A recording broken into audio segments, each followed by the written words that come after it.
의사분들이 썩 좋아하지 않는 사람들이 있다고 합니다. 그중 하나는 앓으니 죽겠다고 하는 사람을 의사분들은 썩 좋아하지 않는다고 하죠. 또 치과 의사는 이가 없으면 잇몸으로 산다는 사람을 별로 좋아하지 않는다고 합니다. 한의사들은 밥이 보약이라고 말한 사람들 싫어한다고 하죠. 그러면 산부인과 의사는 무자식이 상팔자라고 하는 사람 아주 좋아하지 않는답니다. 요즘 젊은이들은 이 말을 비틀어서 일부 젊은이들은 조실부모 상팔자라고 이렇게 말을 바꾸고 있습니다. 일부겠습니다만은 부모는 벌어놓은 돈 쓰지 말고 빨리 돌아가시면 좋겠다는 이런 고약한 발상이 숨어 있기 때문입니다. 지난 5월 4일 YTN에서 이런 기사가 보도됐습니다. 한국보건사회연구원과 서울대학교 사회복지연구소가 복지 패널 6,300가정에게 물어봤는데 조사 결과 10가구 중에 4가구꼴로 부모 부양의 책임이 자녀에게 주는 것에 반대한다 하는 내용이었고, 부모를 모신 책임은 전적으로 자식에게 있다는 질문에 대해서 반대가 41%, 찬성이 약 절반 가까운, 절반 약간 넘는 23%만 자녀가 부모를 부양해야 된다는 이런 대답이었고, 이도저도 아닌 대답은 36%였다고 합니다. 급격한 사회 변화로 인해서 가족주의가 해체되고 있고 핵가족, 소가족주의로 흘러가면서 전통의 가치관이었던 자식이 부모를 부양하고 공경하는 것에 대해서 사람들의 생각은 점점 이제 증발돼 가고 있습니다. 옛날 함경도 어느 고을에 자식이 제 애미를 패죽인 이런 천공랄 이런 이제 강상의 죄가 저질러져서 사또가 그 부려막심한 놈을 잡아다가 이제 재판을 하는데, 이놈이 한다는 소리가 내 어머니 내가 죽였는데 무슨 상관이냐? 나는 글도 모르고 아무것도 배운 것도 없다. 당신들 내 인생에 간섭할 자격 없다. 내 인생 내 것이 내 마음대로 한다고 이렇게 소리를 지르더랍니다. 사또는 기가 막혀가지고 자기 죄가 얼마나 흉악무도한 죄인지조차도 모르는 이런 놈은 죽이기도 아깝다고 해서 사형을 중지시켰습니다. 그리고 인격 높은 훈장을 모셔다가 그에게 글을 가르쳤습니다. 천자문, 동문선습, 명심보감, 사서삼경 등 이걸 가르쳤더니 이놈은 당장 죽을 줄 아는데 그나마 이제 그 사형에 어쨌든 중지됐기 때문에 열심히 글을 배웠습니다. 글을 통해서 인간의 도리, 인간의 본분을 그가 깨우치게 되자 그는 사또 앞에 나가 통곡하면서 사또, 저는 천하의 죽일 놈입니다. 제 목을 베주십시오 하고 이렇게 부르짖더랍니다. 그러자 사또가 이제 죽을 자격 얻었구나 하고는 그의 목을 베었다는 것입니다. 인간과 동물의 차이점이 어디 있는가? 인간은 본능에 의해서 살아갑니다마는 인간은 인간의 본분, 윤리와 도덕을 쫓아 살아가는 것이 인간이 짐승과 다른 인간만의 가치라고 얘기할 수가 있습니다. 그래서 공자 선생님은 사람이 짓는 죄가 3,000가지가 넘지만 그중에 가장 으뜸이 가는 죄는 부모에게 불효하는 죄라고 이렇게 말하기도 했습니다. 조선시대는 인륜지상주의로서 부모가 비록 어떤 잘못을 했을지라도 그것을 자식이 고발하면은 오히려 이것을 더 큰 죄로 다루었습니다. 인조임금 때 포도청에서 대흥산성에 있는 그 공금 은을 훔친 혐의로 어떤 그 혐의자를 12살 된 아들을 충동해가지고 아버지 훔친 사실을 고발하도록 유도하자 이 사실을 알아 전해들은 좌의정 남구만은 벽을 뚫고 은을 훔친 일은 작은 잘못이고 아들로 하여금 아비를 고발시킨 것은 더 큰 잘못이라고 이렇게 판시했다고 합니다. 가족 윤리인이 강상을 사회 정의보다 더 높게, 더 소중하게 여겼던 시대였습니다. 오늘 에베소 6장 1절부터 3절 말씀, 자녀들아 주 안에 너희 부모에게 순종하라. 이것이 옳으니라. 내 아버지 어머니를 공경하라. 이것이 약속에는 첫 계명이니 이래서 네가 잘 되고 땅에서 장수하리라 말씀합니다. 이 말씀을 통해 우리가 효도의 근거를 몇 가지 생각해 보면, 먼저 부모 공경은 이건 하나님의 계명으로 천륜이기 때문에 마땅히 이를 지켜야 된다고 말씀합니다. 오늘 말씀 2절, 내 아버지 어머니를 공경하라. 이것이 약속 있는 첫 계명이니, 여기서 계명이라는 말씀은 하나님 명령이라는 뜻으로서 인간에게는 선택의 자유가 없습니다. 내가 이건 내 마음에 맞다 안 맞다, 내가 이걸 옳다 그렇다 하고 판단할 이런 자유가 인간에 없습니다. 이건 오로지 그대로 따르고 순종해야만 될 이런 책임만 주어지는 것이 바로 계명인데, 하나님께서 이제 저희에게 내 부모를 공경하라, 이것은 약속 있는 첫 계명이라고 말씀합니다. 오늘 구약의 말씀인 신명기 5장 16절 말씀은 성경에 두 번 십계명이 나오는데, 출애굽기 20장에 한 번 나오고 또 이제 신명기에 한 번 나오는데, 신명기 5장 16절이 바로 두 번째 나온 십계명 가운데서 제 5계명인 부모 공경에 대한 그 계명입니다. 그런데 여기에서는 출애굽기에 나오지 않은 말씀, 내 하나님이 여호와께 명령한 대로라는 말이 덧붙여 가지고 이건 하나님의 절대적인 명령이다, 그러니까 이것만 반드시 지켜라 하는 이런 강조가 여기 덧붙여서 두 번째 출애굽 10계명이 말씀되고 있습니다. 근데 이 10계명은 우리 10개 계명인데, 1계명부터 흔히 사람들은 4계명까지가 대신계명, 하나님께 대한 계명으로 보고, 제5계명부터 10계명까지를 대인계명, 사람에 대한 계명으로 그래 보고 있습니다. 그런데 근래와 학자들 가운데는 제5계명, 즉 부모 공경에 대한 계명도 사실은 대신계명이라고 이렇게 풀이합니다. 그 이유는 어디에 있는가 하면은, 여러분 10계명을 유심히 잘 읽어보면 1계명부터 5계명까지는 계명마다 여호와라는 하나님의 신명이 언급되고 있고, 6계명부터 10계명까지는 전혀 하나님의 이름이 언급되지 않습니다. 그냥 무조건 살인하지 말라, 가늠하지 말라, 도적질하지 말라, 또 탐내지 말라, 거짓 증거하지 말라, 이렇게 그냥 일반적인 명령이 쓰여있지 하나님의 이름이 언급되지 않는데, 1계명부터 이제 5계명까지 부모 공경의 계명까지 하나님의 성호가 언급되면서 이렇게 하라는 말씀으로, 이거야말로 이제 대신 계명이다고 이렇게 분류하고 있습니다. 생각해 보면 인간의 생명은 하나님의 고유의 영역, 창조는 이제 하나님의 영역인데, 우리 부모도 우리를 낳는 과정에서 하나님의 창조의 섭리에 같이 동참해서 우리 생명을 주신 분이기 때문에, 그런 의미에서 부모는 하나님과 동등되는 이런 위치에 이제 놓고 있다는 것입니다. 그것을 알 수 있는 또 하나의 대목은 레위기서 19장 2절에 보면 너희 각 사람은 부모를 경외하라고 말씀합니다. 근데 이 경외라는 단어는 오직 하나님께만 쓰여질 수 있는 단어입니다. 사람에게는 이 경외라는 말이 쓰여지지 않는데, 지금 유독 부모에게는 이 말씀이 그대로 이제 적용되고 있는 걸 보면, 마치 부모에 대한 자세는 하나님 대하듯이 그렇게 절대적인 자세로 부모를 공경하라고 말씀하고 있습니다. 예수님께서도 당시 바리새인과 서기관들이 그들이 말하기를, 부모에게 드릴 것도 하나님께 드려졌다고 얘기해버리면 부모에게 안 드려도 좋다는 이런 가르침을 주자, 여기 대해서 어떤 이유로도 부모에 대한 공경을, 이것을 제한할 수 있는, 이것을 외면할 수 있는 법은 없다. 심지어 하나님께 드렸다는 말조차도 이건 부모에 대한 도리를 하지 않는다면 이것도 통하지 않는 것이라고 이렇게 단호하게 예수님께서 말씀하셨습니다. 미국 텍사스주에 살던 한 남자가 자기 가족들 다 버려두고 자기 혼자 저 캘리포니아로 가서 거기 무려 30년 생활을 오직 자기 자신만 위해 살았습니다.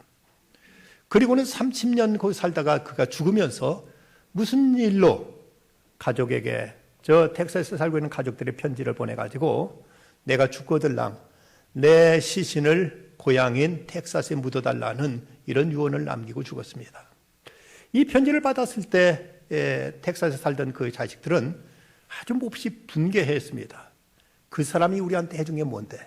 그 사람들은 우리 어머니가 얼마나 고생했는데 무슨 낯으로 무슨 염치로 그 시신을 이곳에 옮겨달라고 하고 그 비용을 우리가 다 부담해야 되고 그 고생을 우리가 해야 돼 하고 여기에 대해서 아주 분개했습니다. 근데 그 중에 믿음이 깊었던 큰아들은 태도가 달랐습니다. 아무 소리 하지 않고 그는 자기 농기구와 트랙터를 저당 잡혀가지고 은해서 이제 빚을 얻어서 저 멀리 캘리포니아까지 가서 그 아버지 시신을 운구해다가 아버지 원대로 텍사스에 고이 묻어드렸습니다. 그리고 나서 동생들한테 이렇게 타이릅니다. 성경에 보면 성경에는 내 부모를 공경하라는 말씀만 있지 어떤 부모에게만 그러라는 단서가 없단다.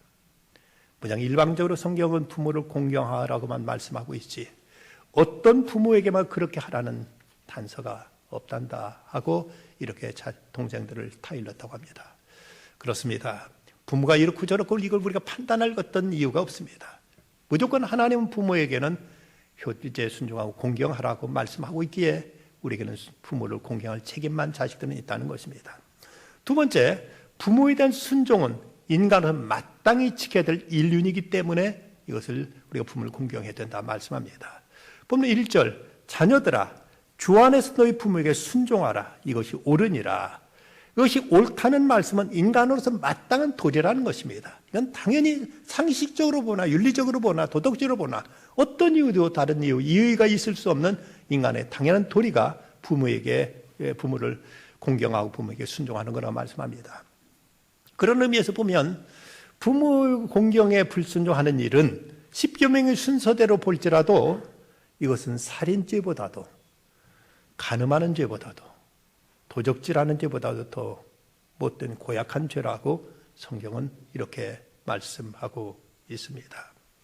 역사상 모든 위대한 인물들은 한결같이 부모님께 순종하고 부모로부터 교훈과 이제 인생의 도리를 배워왔습니다. 유명한 윈스턴 처칠이 그가 정계에서 물러나고 인생의 석양에 그의 전기를 기록할 때 전기 작가가 이 처칠에게 영향을 미쳤던 사람들이 누군가를 이제 그가 하나하나 찾아서 그들의 이름을 쭉 열거하고 리스트를 뽑았습니다. 그리고 최종적으로 처칠한테 가져와서 이분들 외에 또 다른 영향을 미친 분이 있습니까? 라고 처칠한테 내밀었습니다. 처칠이 그 리스트를 쭉 훑어보더니 여보게 가장 중요한 분 하나 빼먹었네. 그건 바로 우리 어머니일세. 내가 우리 어머니께로부터 받은 그 교훈이야말로 세상 어떤 사람부터 받았던 교훈보다 가장 크고 중요한 교훈일세. 내가 어머니 아니었다면 오늘은 내가 있을 수 없었네 하고 이렇게 말하더라는 것입니다. 우리는 부모에 대한 도리, 이것은 참으로 인간은 마땅한 당위의 문제지 우리에게 어떤 이제 판단할 수 있는 많고 적음을 따질 수 있는 이런 성질의 것이 아니라는 것을 성경 분명히 말씀하고 있습니다. 하나밖에 없는 자식을 위해서 평생 모은 모든 돈을 써버리는 할아버지가 노후 생활이 너무나 초라했습니다. 몇 푼 안 되는 노령연금 가지고 겨우 이제 용돈을 쓰다 보면 친구들 만날 수도 없었고 바깥 출입도 쉽지 않았습니다. 그러던 터에 어느 날 저 미국에 일찍 이민 갔던 친구가 한국에 갔다 만나자는 전갈이 옵니다. 그런데 주머니 사정이 여의치 않습니다. 가서 밥 한 끼라도 자기가 그래도 사야 될 터인데 그럴 여건이 못 되자 그만 자기 아들한테 고심하고 눈치 보다가 아들한테 이제 조심스럽게 입을 열었습니다.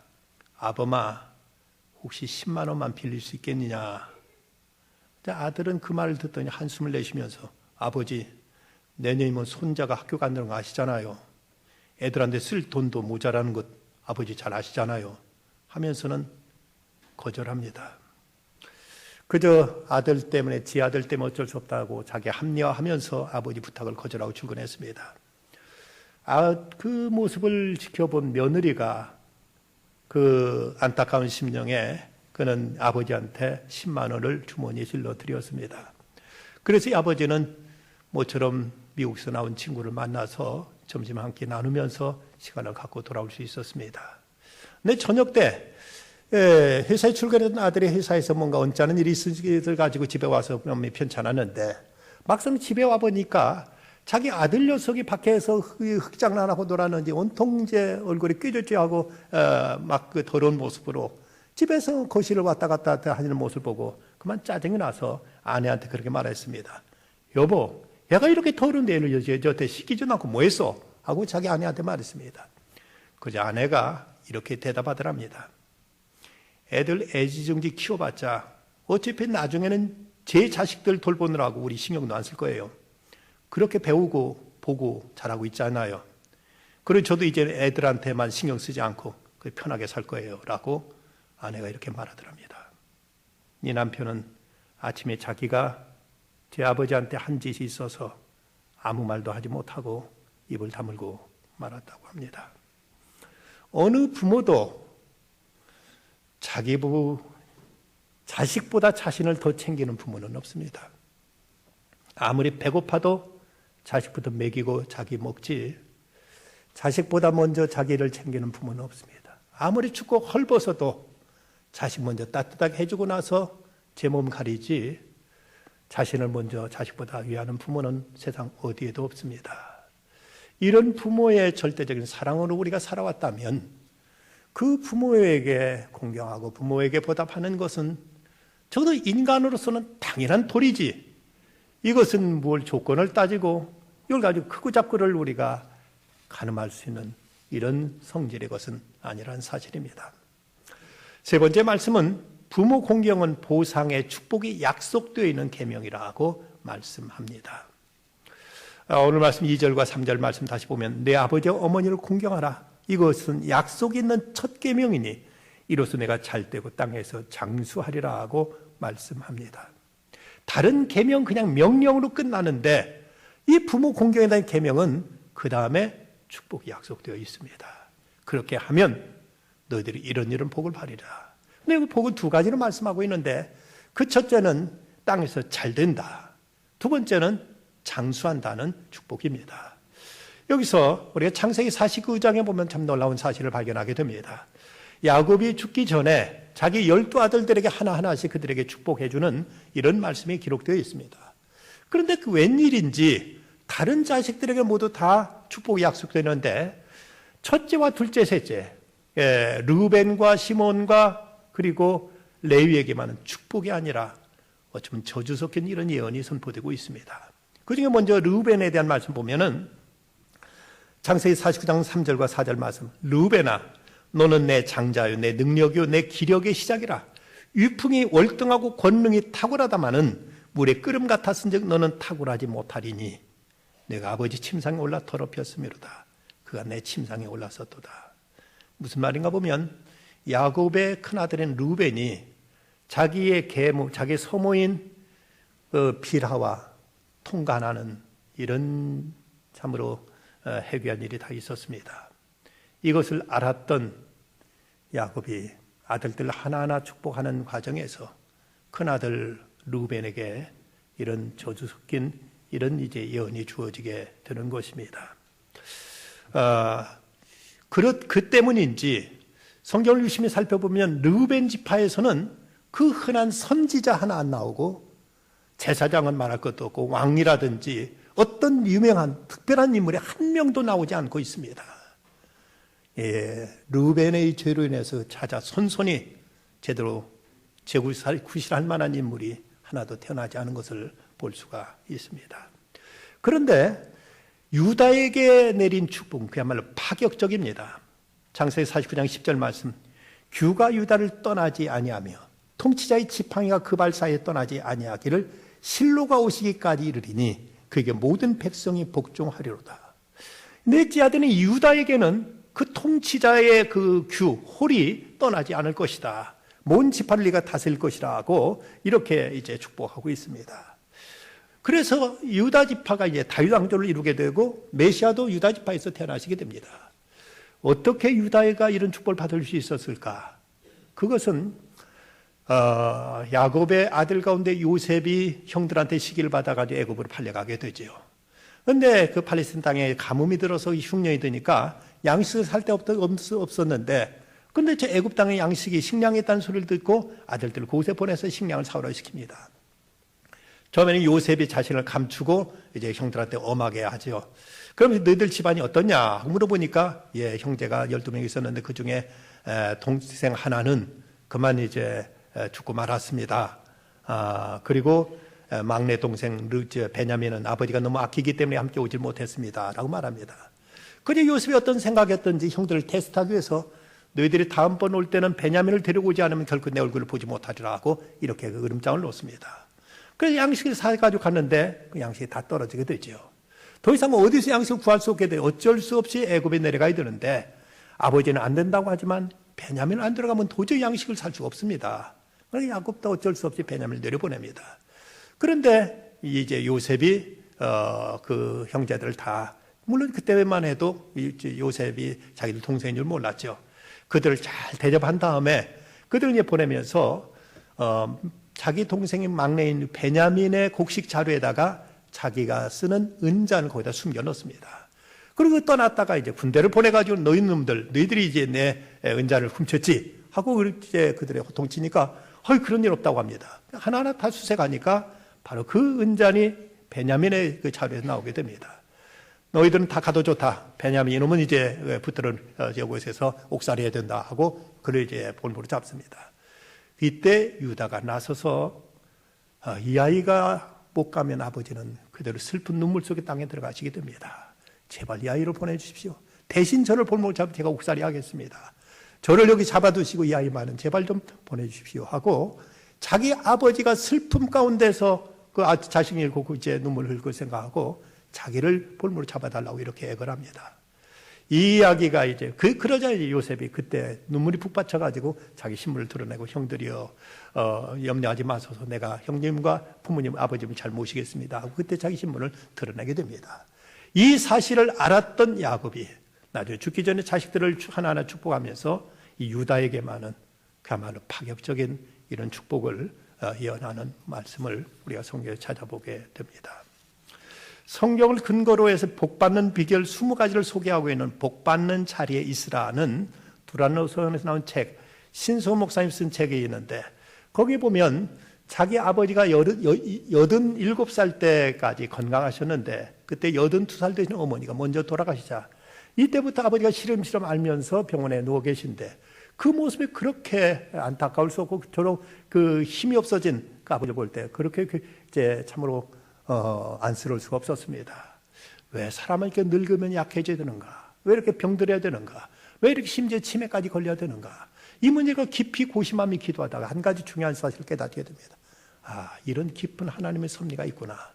때로 부모와 자식 간에 살다 보면 의견이 맞지 않고 생각이 이제 통하지 않아가지고 부모에 대해서도 섭섭한 생각을 갖게 될 때가 있는데 그런 부모도 쇠약해지고 몸져서 알아눕게 되면 그만 긍휼지심이 생겨가지고 측은지심이 생겨서 아이고 우리 부모도 이제 얼마 못 사시겠네 하는 안타까운 마음속에 대개의 자식들은 모두 다 그래 마지막으로 가실 때까지 편하게 모셔드려야지 하는 이런 마음 속에서 부모에게 마지막 정성을 다하게 된다는 것입니다.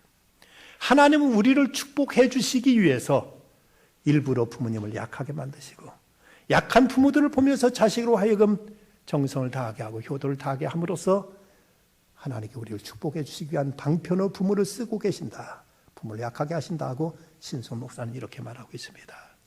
어쩌면 부모님들이 연세가 지긋해져가면서 약한 모습들은 마지막으로 이제 효도 다해라. 맞아, 그런데 부모께 정성 다하라는 이런 사인으로 하나님께 우리에게 계시하는 계시 통로일 수도 있습니다. 이를 통해 우리가 부모님께 자식된 도리, 효도 다함으로 하나님께 우리를 축복된 자녀로 삼으시기 위한 하나님의 섭리가 여기에 있다는 것이죠.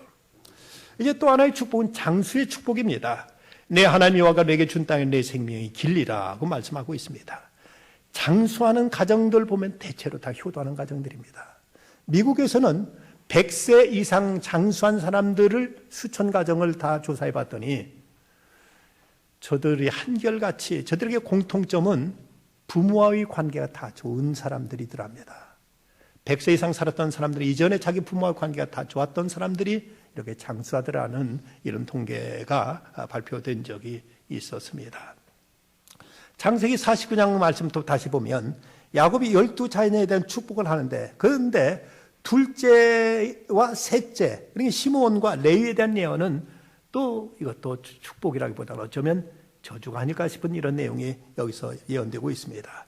시므온과 레위는 형제요 그들의 칼은 폭력의 도구로다. 내 호나 그들의 모의에 상관하지 말지어다. 내 영광아 그들의 지표에 참여하지 말지어다. 그들의 분노대로 사람을 죽이고 그들의 혈기대로 소의 발목 힘줄을 끊었음이로다. 그 노여움이 혹독하니 저주를 받을 것이요 분기가 맹렬하니 저주를 받을 것이라. 내가 그들을 야곱 중에 나누며 이스라엘 중에서 흩으리라고 이렇게 말씀하고 있습니다. 왜 이런 말씀이 그들에게 주어졌는가? 야곱이 저 하란에서 돌아올 때 세겜 지역을 지나게 됩니다. 그런데 그의 딸 디나가 바람쐬러 나갔다가 세겜 족장의 세겜의 추장 아들한테 겁탈당하게 됩니다.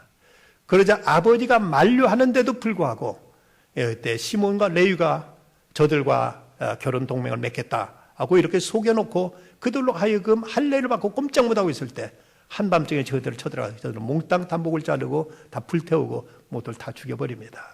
이때 야곱은 자기 세력 힘이 약하기 때문에 자칫 그곳에서 미운 털 박히면 그곳에서 견디지 못할 판인데, 그래서 자식들한테 지금 분한 일이고 속상한 일이지만 너희들 이러면 안 된다 하고 이렇게 저들을 만류했는데, 아버지의 명령을 거기 이제 뿌리치고 저들은 달려가서 이렇게 칼부림질했습니다.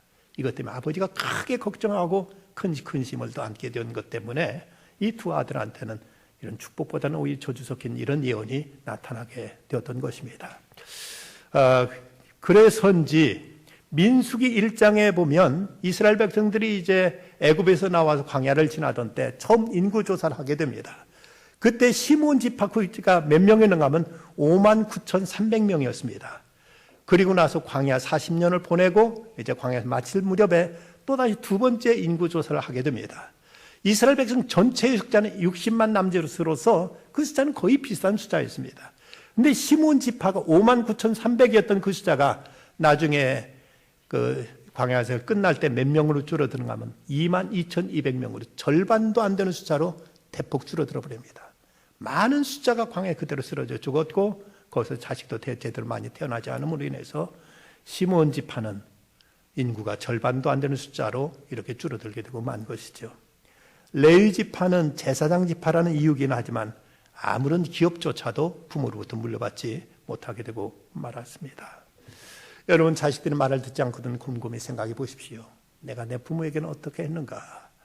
성경에 심은 대로 거두라는 말씀대로 내가 부모에게 불경한 것 때문에 내 자식들이 이렇게 불순종하는 건 아닌가 하고 자신을 돌아볼 것입니다. 그럼 그 닥터 지바고라는 그 영화 보신 분들이 많으실 테고 거기 보면은 그런 장면이 이제 마지막 부분에 나옵니다. 거기서 그 장군 동무 실은 닥터 지바고의 형이 되는 사람이죠. 그 사람이 그 자기 닥터 지바고 연인이었던 라라의 딸 타냐를 공장으로 찾아가 그녀와 이제 대화하는 장면이 나옵니다. 거기 보면 이때 대답하고 싶지 않은 질문을 이제 이 장군 동무가 타냐에게 거듭묻습니다. 혁명에 왜 너는 네 아버지를 거기서 놓치고 말하느냐? 거기 혁명으로 인해서 막 불바다가 되고 사람들을 막 죽고 끌려가고 하던 그때 너는 왜 어떻게 아버지가 헤어지게 되느냐고 이렇게 묻습니다. 그러자 이 아이가 대답한 말은 혁명의 와중이고 거리는 불이 나고 복잡해서 그저 도망치기는 중에 아버지를 잃고 말았습니다 라고 말합니다. 헤어진 이유가 너 정말 뭐냐? 하고 거듭 묻습니다. 얘가 울먹이면서 어쩔 수 없이 실토한 얘기는 그것입니다. 사실은 아버지가 제 손을 놓아버렸습니다 라고 말합니다.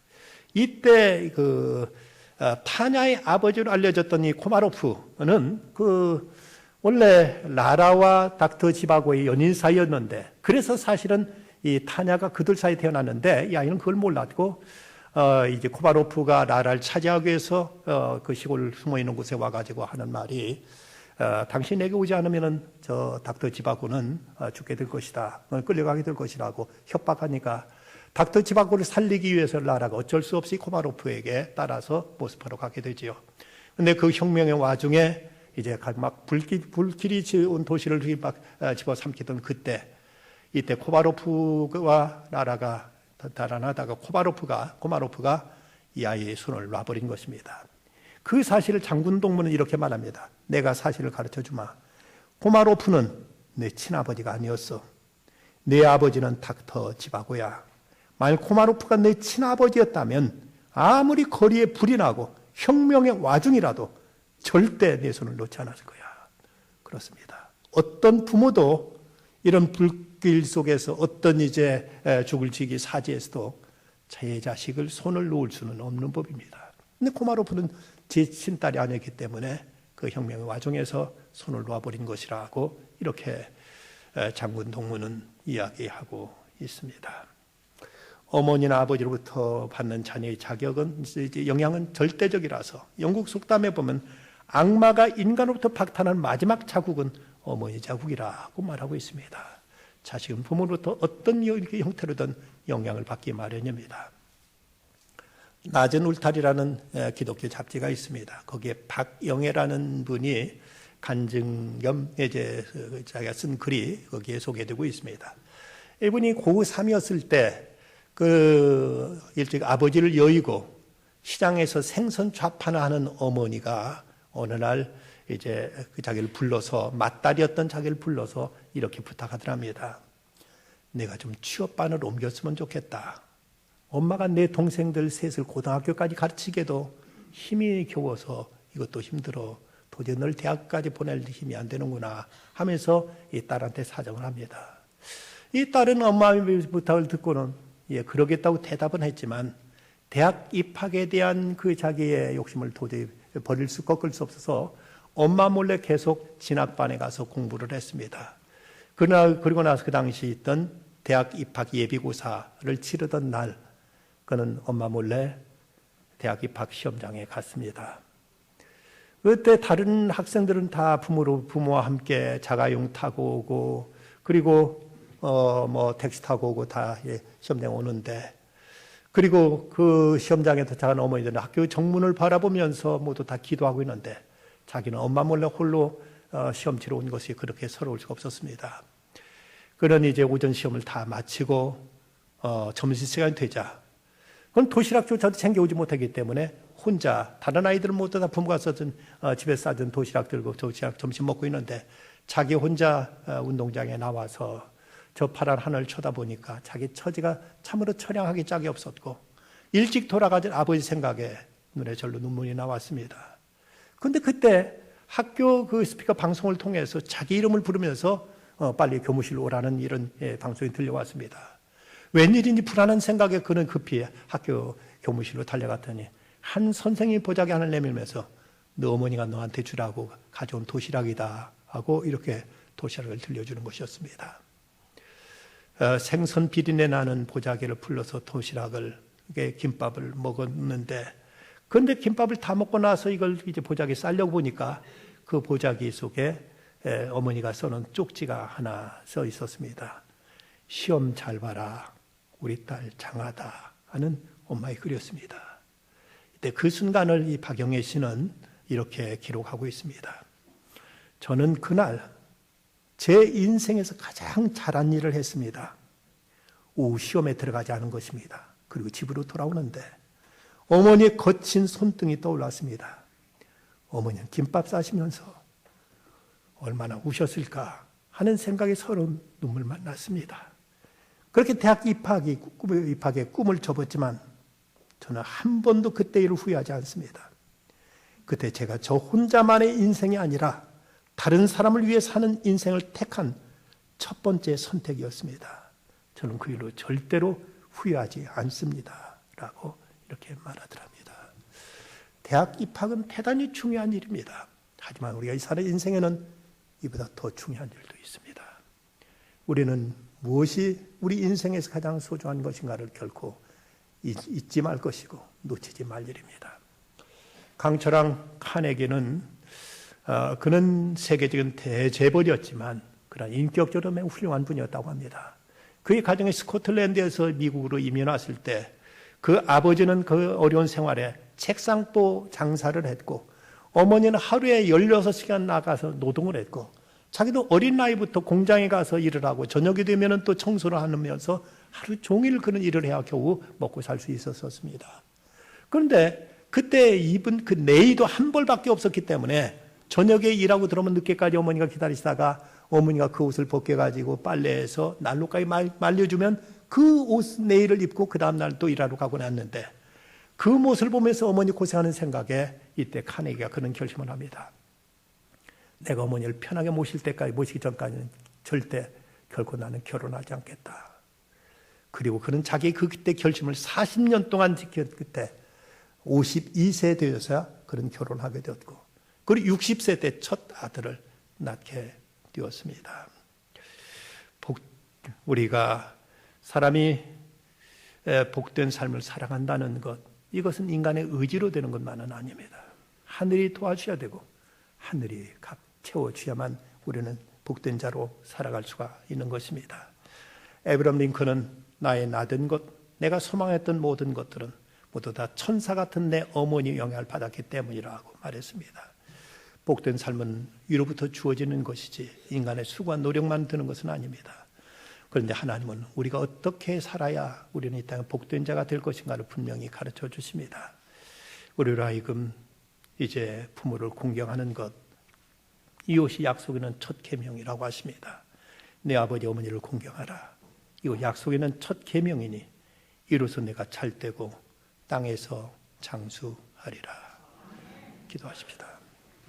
아버지 하나님, 이런 어버이날을 통해서라도 저희라금 부모의 은공을 기억하게 하시고 다소나마 보답하고자 하는 마음을 깨우쳐 주심을 감사합니다. 어떻게 사는 것이 인간의 도리고 또 무엇이 복된 삶을 위한 조건인지 하나님께 저에게 말씀하셨사오니 인간의 이성의 판단 다 내려놓고 겸손히 주의 말씀에 순종하며 부모를 공경하여 하나님께 한 축복을 저희 자신뿐만 아니라 저희 자손대까지도 찾아서 물려줄 수 있는 복의 근원된 삶을 살아가는 저희들 되게 해 주시옵소서. 저희를 위해 일생을 수고하신 노부모님들의 여생을 복되게 하시고 평안하게 하시고 건강하게 해 주시옵소서. 예수님의 이름으로 기도드리옵나이다. 아멘.